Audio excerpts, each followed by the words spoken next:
इस Singhu border, Tikri border, Ghazipur border, Shahjahanpur border, तमाम जगह पे जहां भी संघर्ष का व्यक्ति आंदोलित था, उसका एक एक व्यक्ति ये वादा करके जाता है टिकरी बॉर्डर या किसी भी मंच पे कि फिर मिलेंगे ऐसी किसी संघर्ष के मैदान में।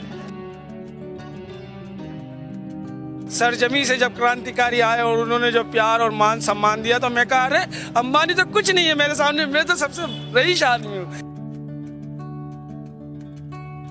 कि जब टिकरी बॉर्डर कमेटी से पूछिएगा कि ये लड़का जो है जो आपके मंच पे सेवा कर रहा था, जब मैं पहली बार मंच पे चढ़ा था तो मेरे हाथ पैर कपकपा रहे थे, क्योंकि मैंने इन मंचों के ओहदे को समझा है जिंदगी में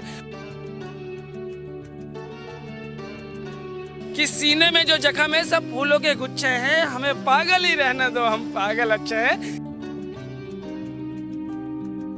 एक कह रहे थे कि वो सिख समुदाय से थे, वो कह रहे थे कि 2% लोग दिल्ली से थे, वो सिख समुदाय से थे, वो कह रहे 2% लोग कैसे बोल सकते हैं कि हम मोदी को हटा देंगे, कानून वापस करा देंगे। तो मैं अपने मन में कह रहा था ये पागल हो गया है। अरे शहीद भगत सिंह तो अकेले थे, ये 2% सब शहीद भगत सिंह, उधम सिंह और चाचा अजीत सिंह है।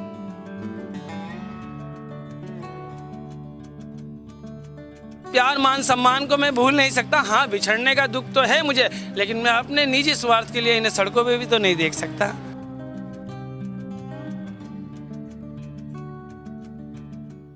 एक साल तो किसान ਜਿਹੜੀ ਜਿੱਤ ਦਾ ਇੰਤਜ਼ਾਰ ਕਰ ਰਹੇ ਸੀ, ਆਖਰਕਾਰ ਉਹ ਜਿੱਤ ਉਹਨਾਂ ਨੂੰ ਨਸੀਬ ਹੋਈ ਹੈ। ਬਹੁਤ ਸਾਰੇ ਇਸ ਤਰ੍ਹਾਂ ਦੇ ਲੋਕ ਸੀਗੇ ਜਿਹੜੇ ਕਿ ਕਿਸਾਨੀ ਦੇ ਨਾਲ ਨਹੀਂ ਜੁੜੇ ਸੀਗੇ, ਪਰ ਫਿਰ ਵੀ ਇਸ ਸੰਘਰਸ਼ ਦਾ ਆ ਕੇ ਹਿੱਸਾ ਬਣ ਗਏ। ਇਸ ਸੰਘਰਸ਼ ਦੇ ਵਿੱਚ ਆਪਣਾ ਵੱਧ ਤੋਂ ਵੱਧ ਯੋਗਦਾਨ ਉਹਨਾਂ ਨੇ ਪਾਇਆ। ਔਰ ਬਹੁਤ ਸਾਰੇ ਲੋਕ ਇਸ ਤਰ੍ਹਾਂ ਦੇ ਸੀਗੇ ਜਿਨ੍ਹਾਂ ਨੂੰ ਕਿਸੇ ਵੀ ਤਰ੍ਹਾਂ ਦਾ ਕੋਈ ਲਾਲਚ ਨਹੀਂ ਸੀ, ਉਹਦੇ ਬਾਵਜੂਦ ਵੀ ਇਸ ਸੰਘਰਸ਼ ਦਾ ਹਿੱਸਾ ਬਣੇ। ਔਰ ਉਹਨਾਂ ਦੇ ਵਿੱਚੋਂ ਇੱਕ ਵਿਅਕਤੀ, ਇੱਕ ਨੌਜਵਾਨ ਇਸ ਤਰ੍ਹਾਂ ਦਾ ਹੈ ਜਿਹਨੂੰ ਅੱਜ ਅਸੀਂ ਮਿਲਵਾਉਣ ਜਾ ਰਹੇ ਹਾਂ। ਇਸ ਤੋਂ ਪਹਿਲਾਂ ਵੀ ਉਹਦੇ ਨਾਲ ਗੱਲ ਹੋਈ ਸੀ। ਟਿੱਕਰੀ ਬਾਰਡਰ ਦੇ ਉੱਤੇ ਨੌਜਵਾਨ ਲਗਾਤਾਰ ਡਟਿਆ ਹੋਇਆ ਸੀਗਾ ਤੇ ਅੱਜ ਅਸੀਂ ਜਦੋਂ ਇਹ ਸੰਘਰਸ਼ ਸਮਾਪਤੀ ਵੱਲ ਹੈ, ਯਾਨੀ ਕਿ ਅੱਜ ਅਖੀਰਲੀ ਰਾਤ ਹੈ ਇਸ ਸੰਘਰਸ਼ ਦੀ, ਤਾਂ ਉਸ ਸਮੇਂ ਜਦੋਂ ਅਸੀਂ ਟਿੱਕਰੀ ਦੀ ਸਟੇਜ ਤੇ ਪਹੁੰਚੇ ਹਾਂ ਤਾਂ ਉਸ ਸਮੇਂ ਵੀ ਉਹ ਨੌਜਵਾਨ ਸਾਨੂੰ ਉੱਥੇ ਹੀ ਮਿਲਿਆ ਔਰ ਸੇਵਾ ਕਰਦਾ ਹੋਇਆ ਮਿਲਿਆ। ਤੁਸੀਂ ਉਹਦੇ ਕੱਪੜੇ ਦੇਖੋਗੇ ਤਾਂ ਆਪ ਅੰਦਾਜ਼ਾ ਲਗਾ ਲਓਗੇ ਕਿ ਕੀ ਕੰਮ ਉੱਥੇ ਕਰ ਰਿਹਾ ਸੀਗਾ। ਉਹਦੇ ਕੱਪੜਿਆਂ ਨੂੰ ਵੇਖ ਕੇ, ਉਹਦੇ ਕੱਪੜਿਆਂ ਤੇ ਲੱਗੀ ਮਿੱਟੀ ਨੂੰ ਵੇਖ ਕੇ ਨਾ ਜਾਇਓ, ਪਰ ਉਹਦੇ ਵਿਚਾਰ ਸੁਣਿਓ, ਤੁਸੀਂ ਆਪ ਸਮਝੋਗੇ ਕਿ ਉਹ ਨੌਜਵਾਨ ਕਿੰਨੀ ਸਮਝ ਰੱਖਦਾ ਹੈ ਔਰ ਕਿੰਨਾ ਉਹ ਦਿਲੋਂ ਇਸ ਅੰਦੋਲਨ ਦੇ ਨਾਲ ਜੁੜਿਆ ਹੋਇਆ ਹੈ। ਸਵਾਗਤ ਹੈ ਇੱਕ ਵਾਰ ਫਿਰ ਸਾਡੇ ਚੈਨਲ ਦੇ ਉੱਤੇ ਤੁਹਾਡਾ। मेरा नाम मोहम्मद इरफान है और मैं बिहार से हूँ। सर, आपने दूसरी बार मुझे अपने मंच पे मौका दिया, मैं हृदय की गहराइयों से आपका तहे दिल से शुक्रिया अदा करता हूँ। सर, मैं क्या कहता हूँ, जिंदगी दी तो जिंदगी जीने का हुनर देना, और पाँव बख्शे हैं तो तोहफी के सफर भी देना। ए रब, मैं गूंगा था या बोलना तूने सिखाया है, अब बोलूंगा तो बातों में असर भी देना। सर, हम बिहार से हैं और बिहार में कुपोषण का आंकड़ा समझ लो भारत में शीर्ष पे है, प्रथम स्थान पे आता है। यानी समझ सकते हैं, अभी पिछले हफ्ते की रिपोर्ट में भी गरीबी बहुत ज़्यादा थी। सर, गुरु नानक देव जी महाराज के, मेरे सच्चे पातशाह गुरु नानक देव जी महाराज के 3 बोल यहाँ आके जो मिले मुझे सुनने को, उन्होंने मैंने अपनी ज़िंदगी में सबसे अनमोल बोल समझे। उन्होंने कहा कि किरत करो यानी मेहनत करो, और नाम जपो यानी सिमरन करो, अरदास करो। फिर उन्होंने कहा वर्ण चको यानी मिल बांट के खाओ। ऐसी विचारधारा मानव कल्याण के लिए, उसी विचारधारा के साथ फिर मैं जब देखता हूं तो रवि सिंह खालसा पूरी दुनिया में, लीबिया में, सीरिया में, मिस्र में, यानी ये साम्राज्यवाद का यानी पैसे का, धन का बम जब इंसान की चमड़ी को रेंगता है तो यही खालसा आके मानवता के हाथ आगे बढ़ा के लोगों को सहायता देता है मानवता के लिए। गुरु नानक देव जी महाराज के विचार आज पूरी दुनिया के मानवता के लिए। जब वो यहाँ आए तो मैंने भी इन विचारों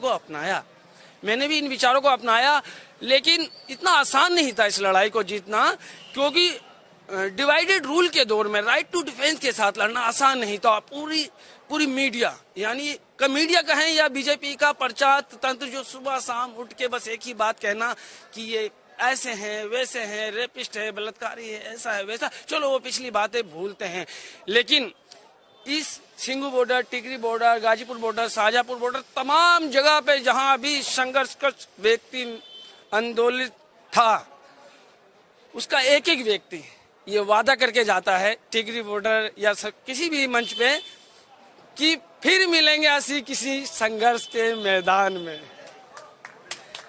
हाँ, ਕਾਫੀ ਸਮਾਂ ਪਹਿਲਾਂ ਆਪਣੀ ਗੱਲਬਾਤ ਹੋਈ ਸੀ, ਉਸ ਸਮੇਂ ਵੀ ਤੁਹਾਨੂੰ ਇਹ ਲੱਗਦਾ ਸੀਗਾ ਕਿ ਕਿਸਾਨ ਜਿੱਤ ਕੇ ਜਾਣਗੇ, ਪੱਕਾ ਇਰਾਦਾ ਤੁਹਾਡਾ ਵੀ ਸੀਗਾ। ਅੱਜ ਉਹ ਜਿੱਤ ਹਾਸਲ ਹੋ ਗਈ ਹੈ, ਹੁਣ ਕੀ ਮਹਿਸੂਸ ਕਰਦੇ ਹੋ, ਮਨ ਦੇ ਵਿੱਚ ਕੀ ਗੱਲਾਂ? मैं बता रहा हूँ कि जब टिकरी बॉर्डर कमेटी से पूछिएगा कि ये लड़का जो है जो आपके मंच पे सेवा कर रहा था, जब मैं पहली बार मंच पे चढ़ा था तो मेरे हाथ पैर कपकपा रहे थे, क्योंकि मैंने इन मंचों के ओहदे को समझा है जिंदगी में। और उनसे पूछना, मैंने कहा था ये चाचा अजीत सिंह की कौम है, शहीद भगत सिंह की कौम है और उधम सिंह की कौम है, ऐसे वीर बलिदानी लोगों की कौम है जिन्होंने इस देश के लिए निर्भय निस्वार्थ हो के अपने प्राणों की आहुति दी है। पीछे हटने का तो सवाल ही नहीं था, जीत तो निश्चित है। मैं जानता था, मैं लोगों से जब बात करता था लोग कहते थे कि सरदार पागल हो गए, तो मैं कहता था शहीद भगत सिंह ने लिखा है कि सीने में जो जख्म है सब फूलों के गुच्छे हैं, हमें पागल ही रहने दो, हम पागल अच्छे हैं। क्योंकि किसी भी काम को करने के लिए जुनून और पागलपंती का होना जरूरी है। हाँ, इसीलिए। और ये दादा छोटू राम है, हरियाणा की सरजमी पे, ये कहते थे आंदोलन के शस्त्र को लेकर कर्म युद्ध में कूद पड़ और दुश्मन के छक्के छुड़ा दिए ना, यही तो अल्फाज है।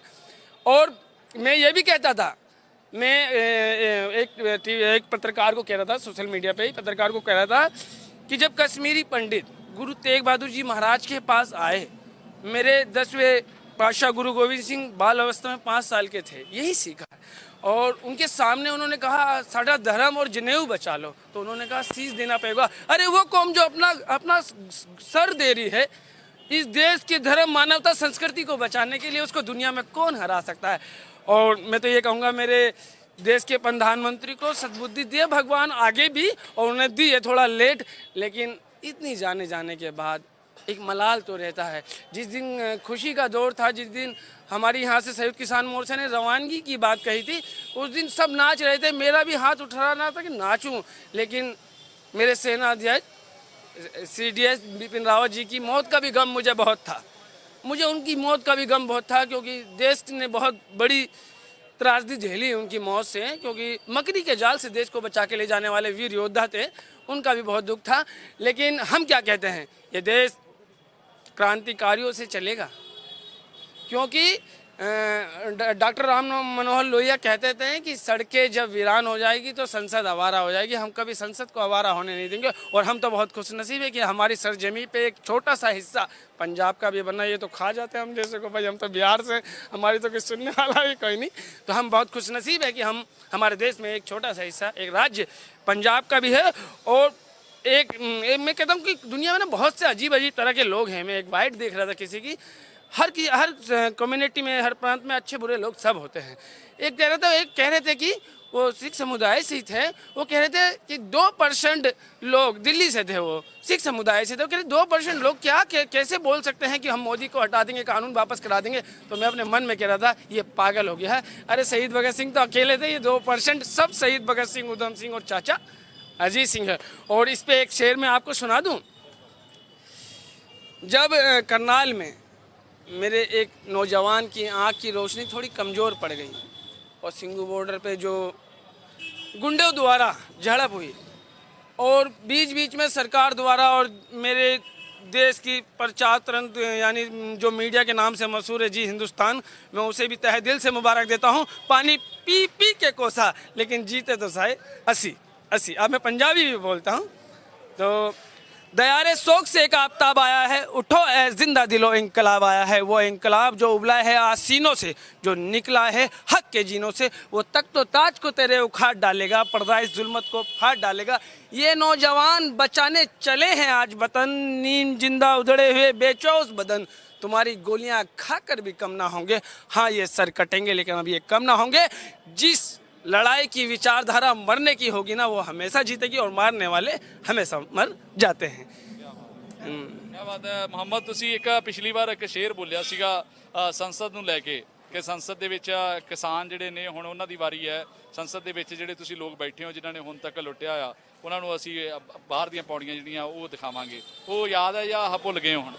मैं आदम गोंडवी जी की एक शेर बोली थी कि भुने काजू प्लेट में विस्की गिलास में राम राज्य उतरा है विधायक निवास में। ਉਸੇ ਤਰੀਕੇ ਨਾਲ ਬੋਲੋ। भुने काजू प्लेट में विस्की गिलास में राम राज्य उतरा है विधायक निवास में। जितने हराम खोरते कुर्बो जवार में, प्रधान बन के आ गए अगली कतार में। और ये लाइन आदम गोंडवी जी ने लिखी थी, रामनाथ सिंह ठाकुर गोंडा के थे, और वो देश के वीर क्रांतिकारी उनकी कलम में ना नुमाइंदी या आशिकी नहीं थी, उनकी कलम में गरीब, मजदूर, आदिवासी, शोषित लोगों की आवाज़ सी बुलंद थी और वही हमारे मार्गदर्शन है। और आप जैसे पत्रकारों का इतिहास गवाह होगा, जब देश की मेन मिनिस्ट्री नेशनल मीडिया जब बिक गई थी, सत्ता के तलवे चाट रही थी, था कोई साझा टीवी जो मैदान में डटा हुआ था। क्योंकि आपको पता है ना, पत्रकारों पे तो आज न्यू लॉन्ड्री हो या कोई भी हो, प्रणब मुखर्जी वाजपेयी जी हो, अविसार शर्मा हो, कितना प्रेशर झेल रहे हैं। एनडीटीवी नीलाम होने की कगार पे, आप जैसे लोग निरपक्ष, निस्वार्थ, निर्भय ओके जब मैदान में डटे हुए थे तो जीत तो निश्चित थी। हम आपका भी तहे दिल से। और देखिए, मैं क्या कहता हूँ, आज मैं दुनिया का सबसे रईस आदमी आपके सामने बात कर रहा हूँ। विप्रो से, सिप्ला से, अडानी ग्रुप से, रिलायंस से और टाटा से, हमारी देश की सबसे बड़ी शख्सियत है ना ये, उन सब से बड़ा आदमी आपके सामने बात कर रहा है। पता क्यों? मैं एक गरीब आदमी था ना, रोड पे जलील होता था, दुनिया भर के लोग आके कुछ भी बोल देते थे, बर्दाश्त करना। लेकिन पंजाब के सरजमी से जब क्रांतिकारी आए और उन्होंने जो प्यार और मान सम्मान दिया, तो मैं कहा अरे अंबानी तो कुछ नहीं है मेरे सामने, मैं तो सबसे रईस आदमी हूँ, हिंदुस्तान का क्या दुनिया का सबसे रईस आदमी आज मैं अपने आप को घोषित करता हूँ। क्योंकि मुझे जो प्यार, मान, सम्मान मिला ना, मुझे नहीं लगता दुनिया में इससे बड़ी कोई दौलत होगी। ਮੁਹੰਮਦ, ਹੁਣ ਕਿਸਾਨ ਵਾਪਸ ਜਾ ਰਹੇ ਆ, ਤੁਸੀਂ ਬਿਹਾਰ ਤੋਂ ਦੱਸ ਰਹੇ ਹੋ ਕਿ ਮੈਂ ਬਿਹਾਰ ਦਾ ਰਹਿਣ ਵਾਲਾ, ਇੱਥੇ ਬਹੁਤ ਸਮਾਂ ਹੋ ਗਿਆ ਤੁਹਾਨੂੰ ਕਿਸਾਨਾਂ ਦੇ ਨਾਲ ਡਟੇ ਹੋਏ। ਹੁਣ ਜਦੋਂ ਵਾਪਸ ਜਾ ਰਹੇ ਤੇ ਮਨ ਦੇ ਵਿੱਚ ਕੀ ਖਿਆਲ ਆਉਂਦੇ ਆ? ਕੀ ਲੱਗਦਾ ਕਿ ਹਾਲੇ ਹੋਰ ਡਟੇ ਰਹਿੰਦੇ ਜਾਂ ਫਿਰ ਇਹਨਾਂ ਦੇ ਜਾਣ ਦੀ ਖੁਸ਼ੀ है?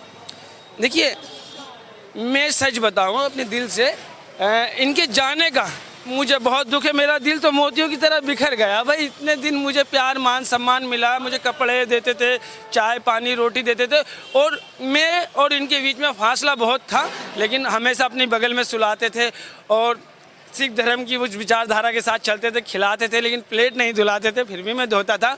तो इस प्यार, मान, सम्मान को मैं भूल नहीं सकता। हाँ, बिछड़ने का दुख तो है मुझे, लेकिन मैं अपने निजी स्वार्थ के लिए इन्हें सड़कों पे भी तो नहीं देख सकता। ठीक है, और पंजाब से तो रिश्ता बन गया है। और से ਪੰਜਾਬ ਬਾਰੇ ਹੁਣ ਕੀ ਸਮਝਦੇ ਹੋ? ਸੰਘਰਸ਼ ਤੋਂ ਪਹਿਲਾਂ ਪੰਜਾਬ ਨੂੰ ਕਿਸ ਤਰ੍ਹਾਂ ਵੇਖਦੇ ਸੀਗੇ, ਪੰਜਾਬੀਆਂ ਨੂੰ ਕਿਸ ਤਰ੍ਹਾਂ ਵੇਖਦੇ ਸੀ, ਤੇ ਹੁਣ ਸੰਘਰਸ਼ ਜਿੱਤਣ ਤੋਂ ਬਾਅਦ ਕੀ ਸੋਚ ਬਣੀ ਹੈ ਪੰਜਾਬੀਆਂ ਲਈ? मैं क्या कहा, पंजाबियों के बारे में, पंजाब के इस आंदोलन के आने से पहले मुझे शहीद भगत सिंह जी तक का पता था, ना कि चाचा अजीत सिंह, ना उधम सिंह जी के बारे में। और लेकिन हाँ, हम जब छोटे थे तो गुरु तेग बहादुर सिंह जी के बारे में पता था, क्योंकि हम गुरुद्वारे की चौखट पर खड़ा होकर लंगर चखा करते थे। और ज़िंदगी में गुरुद्वारे से ताल्लुकात अच्छे रहे, गरीब का पेट हमेशा वहीं भर जाता था। आज भी दिल्ली के कनॉट प्लेस के बंगला साहिब में ना डायलिसिस 5,000 की होती है, देख लो। जब खून में गंदा पानी चढ़ जाता है और आदमी जीने में असक्षम हो जाता है, तो यही सिख धर्म की मानवता विचारधारा डायलिसिस की 5,000 रुपये की फीस माफ़ करती है। कहते हैं रोटी भी देंगे, दवा भी देंगे और दुआ भी देंगे। तो इस विचारधारा को हम कैसे भूल सकते हैं? ਕੁਝ ਕਹਿਣਾ ਚਾਹੁੰਦੇ ਹੋ ਹੁਣ ਇਸ ਸੰਘਰਸ਼ ਨੂੰ ਲੈ ਕੇ, ਜੋ ਕੁਝ ਇੱਥੇ ਵੇਖਿਆ, ਜੋ ਕੁਝ ਸਿੱਖਿਆ, ਜੋ ਕੁਝ ਵਾਚਿਆ, ਉਸ ਨੂੰ ਲੈ ਕੇ? मैं क्या कहूँगा जी, मैं यहाँ पे हूँ ना, देखिए मुझे किसी से कोई लालच तो है नहीं, लेकिन आपने ये सवाल किया, बहुत अच्छा किया है। पंजाब की एक चीज़ जो है वो मैंने अपने निजी अनुभव से बता रहा हूँ, वहाँ के जो कलाकार थे, छोटे या बड़े, जो भी आर्टिस्ट थे, उनका इस योगदान मुझे बहुत अच्छा लगता था। क्योंकि जिस कौम में ऐसे कलाकार होंगे ना, दुनिया में उसे कोई नहीं हरा सकता। और डॉक्टर सुलेमान, एक डॉक्टर सुलेमान है, अमेरिका से आके और यहाँ जो सेवा दी ना निस्वार्थ भाव से, मैंने उन्हें करीब से देखा, कभी मिला नहीं। क्यों? थोड़ा लेवल है अच्छा उनका, लेकिन वो ऐसे लोग जिस कौम में होंगे ना, देखिए ना कहाँ से आए, छोटी सी बच्ची है, घरवाली है, और सबको बर्गर, पिज़्ज़ा, मूंगफली मैंने भी खाई उनके, और उनको देख देख के मेरी आंखें बहुत खुश होती थी। और से सुंदर भी बहुत हैं और उनका दिल भी बहुत सुंदर है। और मैं तो कहूँ, मेरा बस चले, मैं देश का उन्हें प्रधानमंत्री बना दूँ और सारे गरीब पिज़्ज़ा खाएँ। ਬਿਲਕੁਲ ਜੀ, ਇਹ ਲੋਕ ਵੀ ਸਾਡੇ ਨਾਲ ਹੈਗੇ ਆ। ਤੁਸੀਂ ਇਹ ਨੌਜਵਾਨ ਦੀਆਂ ਗੱਲਾਂ ਸੁਣੀਆਂ ਜੀ, ਕਿਸ ਤਰ੍ਹਾਂ ਲੱਗਿਆ ਇਹ ਨੌਜਵਾਨ ਦੇ ਜਿਹੜੇ ਵਿਚਾਰ ਆ? ਕਿਉਂਕਿ ਬਿਹਾਰ ਦੇ ਨਾਲ ਸੰਬੰਧਿਤ ਹੈ। ਮੁਹੰਮਦ ਇਸ ਨੇ ਆਪਣਾ ਨਾਮ ਦੱਸਿਆ, ਪਰ ਇਸ ਸੰਘਰਸ਼ ਦੇ ਨਾਲ ਬਹੁਤ ਕਰੀਬੀ ਤੋਂ ਜੁੜ ਗਿਆ ਹੈਗਾ ਔਰ ਬਹੁਤ ਸਾਰੀਆਂ ਗੱਲਾਂ ਪੰਜਾਬ ਦੇ ਬਾਰੇ ਜਾਣਦਾ, ਜਿਹੜੀ ਸ਼ਾਇਦ ਪੰਜਾਬ ਦੀ ਨੌਜਵਾਨੀ ਵੀ ਨਹੀਂ ਜਾਣਦੀ ਹੋਣੀ। ਹਾਂ, ਇਹਨਾਂ ਨੇ ਕਹਿੰਦੇ ਨਾ ਗੁਰੂ ਤੇਗ ਬਹਾਦਰ ਜੀ ਬਾਰੇ, ਇਹਨਾਂ ਨੇ ਉਹਨਾਂ ਦੀ ਸ਼ਹਾਦਤ ਬਾਰੇ ਦੱਸਿਆ, ਮੈਨੂੰ ਬਹੁਤ ਚੰਗਾ ਲੱਗਿਆ ਵੀ ਉਹਨਾਂ ਨੇ ਗੁਰੂ ਗੋਬਿੰਦ ਸਿੰਘ ਮਹਾਰਾਜ ਜੀ ਨੇ ਬਾਲ ਉਮਰ ਦੇ ਵਿੱਚ ਪਿਤਾ ਜੀ ਨੂੰ ਆਪਣਾ ਪੰਡਿਤ ਕਸ਼ਮੀਰੀ ਪੰਡਤਾਂ ਲਈ ਭੇਜਿਆ। ਇਸੇ ਤਰ੍ਹਾਂ ਉਹਨਾਂ ਨੇ ਮਤਲਬ ਪੰਜਾਬ ਵੱਲ ਇਸ਼ਾਰਾ ਕੀਤਾ ਵੀ ਪੰਜਾਬ ਇੱਕ ਇਹੋ ਜਿਹਾ ਸੂਬਾ ਹੈ ਜਿਹੜਾ ਸਿੱਖ ਕੌਮ ਖਾਸ ਕਰਕੇ, ਜੋ ਵੀ ਮਤਲਬ ਪਛੜਿਆ ਹੋਇਆ ਲੋਕ ਹੈ ਜਾਂ ਕਿਸੇ ਦੇ ਉੱਤੇ ਅਤਿਆਚਾਰ ਹੋ ਰਿਹਾ ਹੈ, ਉਹਨਾਂ ਦੀ ਮਦਦ ਕਰਦਾ ਹੈ। ਇਸ ਕਰਕੇ ਇਹਨੇ ਬਹੁਤ ਇਸ਼ਾਰਾ ਕੀਤਾ, ਪੰਜਾਬ ਬਾਰੇ ਬਹੁਤ ਵਧੀਆ ਬੋਲਿਆ, ਬਹੁਤ ਚੰਗੀ ਗੱਲ ਹੈ, ਬਹੁਤ ਚੰਗਾ ਲੱਗਿਆ ਜੋ ਬਿਹਾਰ ਦੇ ਲੋਕ ਵੀ ਇਸ ਤਰ੍ਹਾਂ ਮਤਲਬ ਇੰਨਾ ਖਿਆਲ ਰੱਖਦੇ ਨੇ ਪੰਜਾਬ ਦਾ।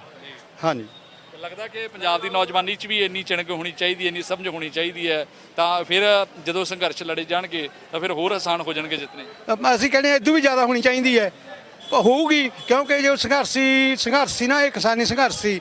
ਇਸ ਅੰਦੋਲਨ ਦੇ ਵਿੱਚੋਂ ਪੰਜਾਬ ਦੇ ਲੋਕਾਂ ਨੇ, ਹਰਿਆਣੇ ਦੇ ਲੋਕਾਂ ਨੇ, ਯੂਪੀ ਦੇ ਲੋਕਾਂ ਨੇ, ਜਾਂ ਜਿੰਨਾ ਵੀ ਆਪਣਾ ਦੇਸ਼ ਹੈ, ਸਭ ਦੇਸ਼ ਨੇ ਬਹੁਤ ਕੁਝ ਸਿੱਖਣ ਨੂੰ ਮਿਲਿਆ। ਨਵੀਂ ਪੀੜ੍ਹੀ ਨੂੰ ਤਾਂ ਖਾਸ ਕਰਕੇ ਮਿਲਿਆ, ਇਹਨਾਂ ਦੇ ਵਿੱਚ ਜੋਸ਼ ਹੈ। ਹਾਲੇ ਵੀ ਕੰਮ ਲੱਗਿਆ ਹੋਇਆ, ਕਹਿੰਦਾ ਮੇਰਾ ਕਿਸਾਨੀ ਨਾਲ ਕੋਈ ਲੈਣਾ ਦੇਣਾ ਨਹੀਂਗਾ, ਮੈਂ ਫਿਰ ਵੀ ਇਸ ਸੰਘਰਸ਼ ਦੇ ਵਿੱਚ ਆਇਆ ਤੇ ਹੁਣ ਫਿਰ ਵੇਲੋ ਕੰਮ ਕਰੀ ਜਾਂਦਾ। ਹਾਂ, ਇਹਨਾਂ ਦਾ ਮਤਲਬ ਇਹਨਾਂ ਦੀਆਂ ਗੱਲਾਂ ਤੋਂ, ਇਹਨਾਂ ਦੇ ਮਤਲਬ ਪ੍ਰਚਾਰ ਤੋਂ ਹੀ ਪਤਾ ਲੱਗ ਗਿਆ ਵੀ ਬਹੁਤ ਜ਼ਿਆਦਾ ਜੋਸ਼ ਹੈ। ਭੰਮ ਬਿਹਾਰੀ ਹੈ, ਸਾਡੇ ਗੁਰੂ ਵੀ ਬਿਹਾਰ ਦੇ ਵਿੱਚ ਪਟਨਾ ਸਾਹਿਬ ਦੇ ਵਿੱਚ ਉਹਨਾਂ ਦਾ ਜਨਮ ਹੋਇਆ, ਸਾਡੇ ਗੁਰੂ ਗੋਬਿੰਦ ਸਿੰਘ ਮਹਾਰਾਜ ਜੀ ਦਾ। ਤੇ ਕੁਛ ਨਾ ਕੁਛ ਤਾਂ ਇਹਨਾਂ ਨੂੰ ਮਤਲਬ ਉਹ ਹੈਗੀ ਹੈ। ਲੰਗਰ ਬਹੁਤ ਵਧੀਆ ਚੱਲੇ ਨੇ ਇੱਥੇ, ਪਿਆਰ ਬਹੁਤ ਬਣਿਆ, ਬਹੁਤ ਜ਼ਿਆਦਾ ਪਿਆਰ ਬਣਿਆ। ਲੰਗਰ ਗਰੀਬ ਨੇ ਵੀ ਛਕਿਆ ਇੱਥੇ ਆ ਕੇ। 1 ਸਾਲ ਭਰ ਤੋਂ ਉੱਪਰ ਹੋ ਗਿਆ ਸਾਨੂੰ ਕਿਸਾਨਾਂ ਨੂੰ ਬੈਠਿਆਂ ਨੂੰ, ਪੀਸਫੁੱਲ, ਕਿਸੇ ਨੇ ਕੋਈ ਗੜਬੜ ਨਹੀਂ ਕੀਤੀ। ਕੋਈ ਨੌਜਵਾਨ ਸੀ ਇੱਥੇ, ਕੋਈ ਕੁਛ ਵੀ ਸੀ। ਹਾਂ ਠੀਕ ਹੈ, ਜੋ ਵੀ ਹੋਰ ਸ਼ਰਾਰਤੀ ਅਨਸਰ ਆਉਂਦੇ ਰਹੇ ਉਹਨਾਂ ਨੂੰ ਵੀ ਮਤਲਬ ਠੰਡੇ ਮਤੇ ਨਾਲ, ਪਿਆਰ ਦੇ ਨਾਲ ਮਤਲਬ ਜੋ ਵੀ ਕਿਸਾਨ ਸੀਗੇ ਸਮਝਦੇ ਰਹੇ ਨੇ। ਜੋ ਸਾਡੇ ਲੀਡਰ ਸੀਗੇ ਉਹਨਾਂ ਨੇ ਵੀ ਸਾਨੂੰ ਕਿਹਾ ਵੀ ਪੀਸਫੁਲ ਰਹੋ, ਆਪਾਂ ਕਿਸਾਨੀ ਅੰਦੋਲਨ ਦੇ ਵਿੱਚ ਆਪਾਂ ਸੰਘਰਸ਼ ਨੂੰ ਜਿੱਤਾਂਗੇ, ਜੋ ਵੀ ਕਾਨੂੰਨ ਨੇ ਉਹ ਰੱਦ ਕਰਾ ਕੇ ਜਾਵਾਂਗੇ। ਚਲੋ ਸਰਕਾਰ ਨੂੰ ਦੇਰ ਬਾਅਦ ਪਤਾ ਲੱਗਿਆ, ਚੰਗਾ ਹੋਇਆ ਕਾਨੂੰਨ ਰੱਦ ਕਰਤੇ ਤੇ ਕਿਸਾਨ ਆਪਦੇ ਘਰ ਵਾਪਸ ਜਾਣਗੇ। ਜੋ ਮੀਡੀਆ, ਖਾਸ ਕਰਕੇ ਗੋਦੀ ਮੀਡੀਆ ਨੂੰ ਨਹੀਂ ਅਸੀਂ ਕੁਝ ਕਹਿ ਸਕਦੇ, ਜੋ ਸਾਡਾ ਸੋਸ਼ਲ ਮੀਡੀਆ ਜਾਂ ਕੋਈ ਵੀ ਮੀਡੀਆ ਸੀਗਾ, ਉਹਨਾਂ ਨੇ ਬਹੁਤ ਜ਼ਿਆਦਾ ਸਾਥ ਦਿੱਤਾ। ਅਸੀਂ ਬਹੁਤ ਤੋਂ ਬਹੁਤ ਜ਼ਿਆਦਾ ਧੰਨਵਾਦ ਕਰਦੇ ਹਾਂ। ਪਹਿਲੇ ਦਿਨ ਤੋਂ ਲੈ ਕੇ, ਮੈਂ ਪਹਿਲੇ ਦਿਨ ਇੱਥੇ ਆ ਜਗ੍ਹਾ ਤੇ ਖੜੇ ਹਾਂ 26 ਤਰੀਕ ਨੂੰ, 1 ਸਾਲ ਪਹਿਲਾਂ ਇੱਥੇ ਸੀਗਾ, ਮੇਰੇ ਉੱਤੇ ਬੰਬ ਵੀ ਵੱਜੇ ਸੀ, ਸਭ ਕੁਝ ਹੋਇਆ ਸੀਗਾ। ਹਾਂ, ਉਸ ਤੋਂ ਬਾਅਦ ਮੈਂ ਫੇਰ ਵਗ ਜਾਂਦਾ ਸੀ, ਆ ਜਾਂਦਾ ਸੀ। ਜ਼ਿਲ੍ਹਾ ਮਾਨਸਾ ਮੇਰਾ ਪਿੰਡ ਝੰਡੂਕੇ ਹੈ। ਹਾਂਜੀ, ਤੇ ਸੰਘਰਸ਼ ਨਾਲ ਜੁੜੇ ਰਹੇ ਹਾਂ, ਪਿਆਰ ਬਹੁਤ ਹੈ। ਅੱਜ ਫੇਰ ਆਇਆ ਮੈਂ ਵੀ ਮਤਲਬ ਆਪਾਂ ਸਮਾਨ ਲੈ ਕੇ ਜਾਏਗੇ। ਹਾਂ, ਅੱਜ ਟ੍ਰੇਨ ਫੁੱਲ ਭਰ ਕੇ ਆਈ ਹੋਈ ਅੱਜ। ਬਿਲਕੁਲ ਜੀ, ਇਹ ਸੰਘਰਸ਼ ਨੇ ਬਹੁਤ ਸਾਰੀਆਂ ਚੀਜ਼ਾਂ ਦਿੱਤੀਆਂ, ਪਹਿਲਾਂ ਜ਼ਿਕਰ ਕਰ ਹਟੇ ਹਾਂ, ਔਰ ਅੱਗੇ ਜਾ ਕੇ ਹੋਰ ਵੀ ਕਿਸੇ ਕਹਾਣੀਆਂ ਸੁਣਾਉਂਦੇ ਰਵਾਂਗੇ ਕਿ ਕਿਸ ਤਰ੍ਹਾਂ ਆਪਸ ਦੇ ਵਿੱਚ ਰਿਸ਼ਤੇ ਜਿਹੜੇ ਉਹ ਬਣੇ ਆ। ਚਾਹੇ ਬਿਹਾਰ ਦੇ ਲੋਕ ਸੀ, ਰਾਜਸਥਾਨ ਦੇ ਸੀ, ਹਰਿਆਣੇ ਦੇ ਸੀ, ਪੰਜਾਬ ਦੇ ਸੀ, ਤਾਂ ਉਹ ਭਰਾਵਾਂ ਵਰਗੇ ਰਿਸ਼ਤੇ ਇੱਥੇ ਬਣਾ ਲਏ। ਸ਼ਾਇਦ ਅੱਜ ਜਿਹੜੇ ਖੂਨ ਦੇ ਰਿਸ਼ਤੇ ਆ ਉਹਨਾਂ ਦੇ ਵਿੱਚ ਵੀ ਇੰਨਾ ਨਿੱਘ ਨਹੀਂ ਜਿਹੜਾ ਹੁਣ ਇੱਥੇ ਵੱਖ-ਵੱਖ ਸੂਬਿਆਂ ਦੇ ਲੋਕਾਂ ਦੇ ਵਿੱਚ ਨਿੱਘ ਜਿਹੜਾ ਉਹ ਬਣ ਗਿਆ। ਔਰ ਇਸੇ ਕਰਕੇ ਥਾਂ-ਥਾਂ ਦੇ ਉੱਤੇ ਭਾਵੁਕ ਵੀ ਹੋਏ ਨੇ, ਔਰ ਹੁਣ ਵਾਪਸ ਜਾਣ ਦੀ ਤਿਆਰੀ ਹੈ ਤੇ ਚਿਹਰਿਆਂ ਦੇ ਉੱਤੇ ਖੁਸ਼ੀ ਵੀ। ਤੇ ਨਾਲ ਦੀ ਨਾਲ ਇਹ ਵੀ ਆਖਦੇ ਆ ਕਿ ਜਿਨ੍ਹਾਂ ਦੇ ਨਾਲ ਸਾਡੇ ਰਿਸ਼ਤੇ ਇੱਥੇ ਬਣ ਗਏ ਆ, ਉਹ ਰਿਸ਼ਤੇ ਅਸੀਂ ਟੁੱਟਣ ਨਹੀਂ ਦੇਣੇ, ਇਹ ਰਿਸ਼ਤੇ ਇਸੇ ਤਰ੍ਹਾਂ ਬਰਕਰਾਰ ਰੱਖਾਂਗੇ, ਸਾਰਿਆਂ ਦੇ ਨਾਲ ਇਸੇ ਤਰ੍ਹਾਂ ਵਿਚਰਦੇ ਰਵਾਂਗੇ। ਉਹਨਾਂ ਦੇ ਕੰਟੈਕਟ ਲੈ ਲਏ ਆ, ਉਹਨਾਂ ਦੇ ਘਰਾਂ ਦੇ ਪਤੇ ਲੈ ਲਏ ਆ, ਉਹਨਾਂ ਦੇ ਵਿਆਹ ਸ਼ਾਦੀਆਂ ਦੇ ਵਿੱਚ ਸ਼ਿਰਕਤ ਕਰਦੇ ਰਵਾਂਗੇ। ਔਰ ਮੈਨੂੰ ਲੱਗਦਾ ਕਿ ਇਸ ਅੰਦੋਲਨ ਨੇ ਬਹੁਤ ਵੱਡੀ ਦੇਣ ਇੱਕ ਇਹ ਵੀ ਦਿੱਤੀ ਹੈ ਜਿਸ ਨੂੰ ਕਿਹਾ ਜਾਂਦਾ ਹੈ ਸਾਂਝੀ ਭਾਈਵਾਲਤਾ, ਔਰ ਇਹ ਆਪਾਂ ਦੁਆ ਕਰਦੇ ਹਾਂ ਕਿ ਇਹ ਟੁੱਟੇ ਨਾ। ਕੈਮਰਾਮੈਨ ਵਿਨੇ ਦੇ ਨਾਲ Jatinder Singh, FYI media, Tikri border.